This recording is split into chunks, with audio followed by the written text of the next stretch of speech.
તો આગામી 21મી જૂને લેવાનારી રી-નીટની પરીક્ષાનું પેપર વેચાઈ રહ્યું હોવાનો દાવો કરવામાં આવ્યો છે। જી હા, રી-નીટની પરીક્ષાનું પેપર ઓનલાઈન વેચાઈ રહ્યું હોવાનો વિદ્યાર્થી નેતા યુવરાજસિંહ જાડેજાએ દાવો કર્યો છે। રી-નીટની પરીક્ષાનું પેપર 10 લાખ રૂપિયામાં વેચાઈ રહ્યું હોવાનો દાવો છે। ટેલિગ્રામ ચેનલમાં પેપર ઉપલબ્ધ કરાવાશે તેવો પેપર વેચનારનો દાવો છે।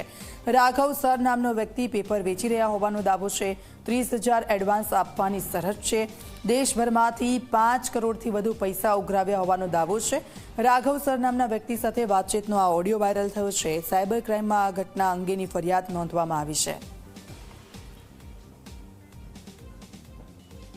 વર્તમાનમાં લેવાયેલી નીટની પરીક્ષા જે 3 મે 2026ના રોજ લેવાયેલી હતી અને એનું પેપર એ લીક થયું હતું। લગભગ 23 લાખ જેટલા વિદ્યાર્થીઓનું ક્યાંક ને ક્યાંક ભવિષ્ય બરબાદ કરવામાં આવ્યું અને એમાં પણ હવે જ્યારે ફરીથી 21 જૂનના રોજ જ્યારે રી-નીટની પરીક્ષા લેવા જઈ રહ્યા છે ત્યારે એની અંદર અત્યારે વર્તમાનમાં આ પેપર લીક કરવાનું એક સુનિયોજિત કાવતરું ચાલી રહ્યું છે। એક આ સિસ્ટમેટિક સ્કેમ છે અને તેની સાથે સાથે જે નેક્સેસ જે લોકો ચલાવી રહ્યા છે એ નેક્સેસ ફરીથી જે ભૂતકાળની જે મોડસ ઓપરેન્ડી હતી એ જ મોડસ ઓપરેન્ડીના આધારે એટલે કે ટેલિગ્રામ એપ્લિકેશનના આધારે અત્યારે ઉઘરાણા ફરીથી ચાલુ કરવામાં આવ્યા છે।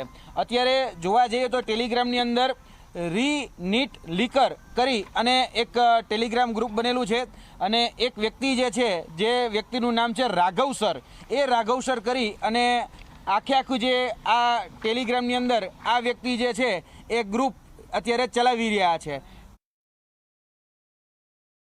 तो री-नीट के पेपर के लिए 30,000 रुपये और 30,000 से लेकर 60,000 रुपये हमारे से टोकन अमाउंट में मांगी गई और टोटल पेपर की अमाउंट 10 लाख रुपए थी।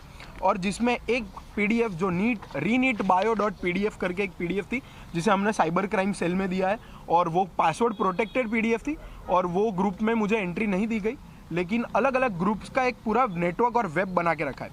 ये सारी इन्फॉर्मेशन जब मेरे पास आई तो मैंने अलग अलग एडमिन से बात की, जिसमें एक राघव सर करके हैं जिनका ओरिजिनल नेम है राहुल कल्याण, वैसा उनका बैंक डिटेल्स में नाम आ रहा है और वो खुद को राघव सर के नाम से पहचानते हैं।